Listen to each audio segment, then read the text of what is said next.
सुखीपुर गांव में मोहन नाम का एक अंधा अनाथ लड़का रहता था। वह मंदिर के बाहर बैठकर भीख मांगकर गुजर बसर करता था। गांव में शंकर चाचा थे जो बचपन से मोहन की देखभाल करते थे। मोहन उन्हीं के साथ रहता था और वे उसे सुबह मंदिर के बाहर छोड़ जाते थे। रात के समय उसे अपने घर ले जाते थे। इस तरह समय बीत रहा था। एक दिन मोहन ने शंकर चाचा से कहा, चाचा आप मेरा बोझ कब तक उठाते रहेंगे? आप बचपन से मेरी देखभाल कर रहे हैं। मैं आप पर और बोझ नहीं डालना चाहता। आप मुझे मेरे हाल पर छोड़ दीजिए। शंकर चाचा ने कहा, मैं तुझे अपना बेटा मानता हूँ और तू मुझे छोड़कर जाने की बात कर रहा है। अगर तेरी जगह मेरा सगा बेटा होता तो क्या मुझे छोड़कर चला जाता? यह सुनकर मोहन रोने लगा। तब शंकर चाचा ने उसे समझाते हुए कहा, तू गणेश जी के मंदिर के बाहर बरसों से भीख मांग रहा है। समझ ले, तू उनकी शरण में है। उनकी पूजा किया कर, वे ही तेरी रक्षा करेंगे। मोहन ने कहा, चाचा हम भिखारियों को मंदिर में जाने की इजाज़त नहीं है। मैं तो मन ही मन गणपति जी को याद कर लेता हूँ। तब शंकर चाचा ने कहा, बेटा तू चिंता मत कर, एक दिन सब ठीक हो जाएगा। चल अब सो जा, रात काफ़ी हो गई है। अगले दिन शंकर चाचा मोहन को लेकर गणेश जी के मंदिर पहुँचे। तभी मंदिर के पुजारी ने उन्हें रोका और कहा, अरे इस भिखारी को कहाँ मंदिर के अंदर ला रहे हो? यह तो हर दिन मंदिर के बाहर बैठता है। इसे मंदिर के बाहर ले जाओ। शंकर चाचा ने कहा, क्या भिखारी इंसान नहीं होते? उन्हें पूजा पाठ करने का हक नहीं होता? तुम कौन होते हो इसे पूजा करने से रोकने वाले? इस पर पुजारी बिगड़ गया और उन्हें मंदिर से बाहर निकाल दिया। तब मोहन ने कहा, चाचा रहने दो, मैं यहीं से भगवान की पूजा कर लूँगा।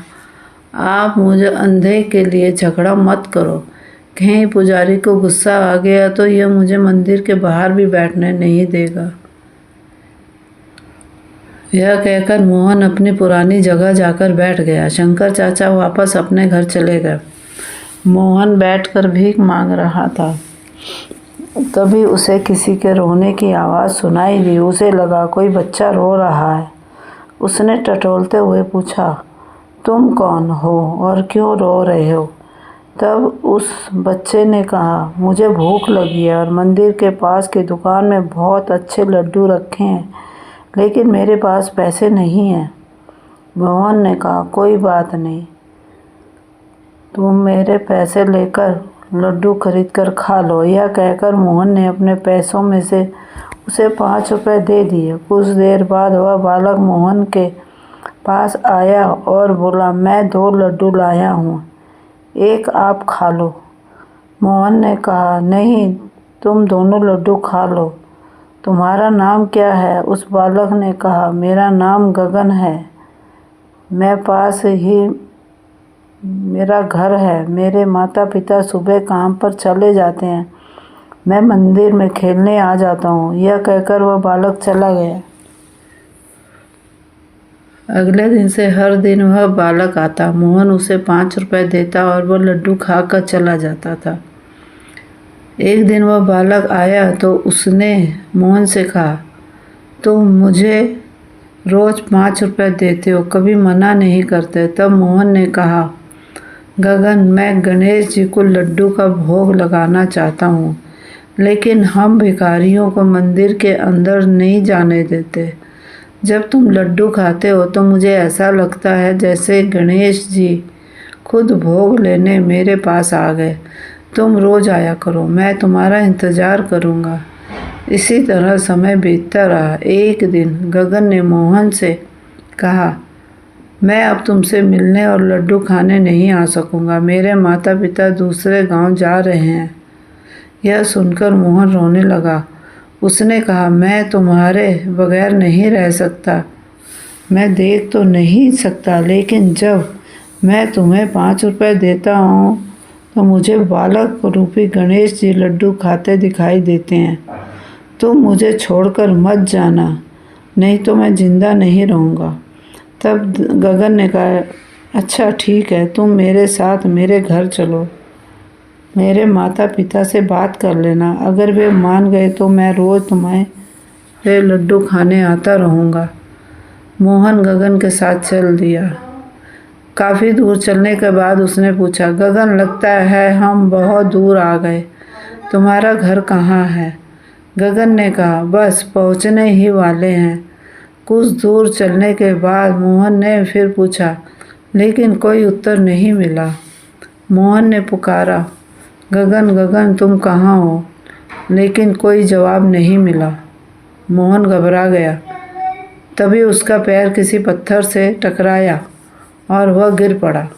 उसके सिर में तेज दर्द हो रहा था। वह उठा और उसने आंखें खोलकर देखा तो सामने गणपति जी खड़े थे। मोहन उनके पैरों में गिर गया। गणेश जी ने उससे कहा, मोहन तुम्हें मंदिर नहीं आने दिया गया, इसलिए मैं अपना भोग लेने हर दिन तुम्हारे पास आता था। इतने गरीब होते हुए भी तुमने मुझे हर दिन लड्डू का भोग लगाया। आज से तुम गरीब नहीं रहोगे, तुम्हारा घर धन धन से भरा रहेगा और कोई तुम्हें मेरे दर्शन करने से नहीं रोक सकेगा। यह कहकर भगवान अंतर ध्यान हो गए। मोहन की आंखों की रोशनी वापस आ गई थी। वह अपने घर आ गया। वहाँ उसने देखा एक कोने में सोने चांदी रुपए के ढेर लगे हैं। अगले दिन से मोहन नए कपड़े पहनकर शंकर चाचा को साथ लेकर गणेश जी के मंदिर जाने लगा। अब उसे किसी ने नहीं रोका। भगवान की पूजा करने से हे विघ्नहर्ता, अपने भक्तों पर सदा कृपा बनाए रखना। चैनल को सब्सक्राइब करें।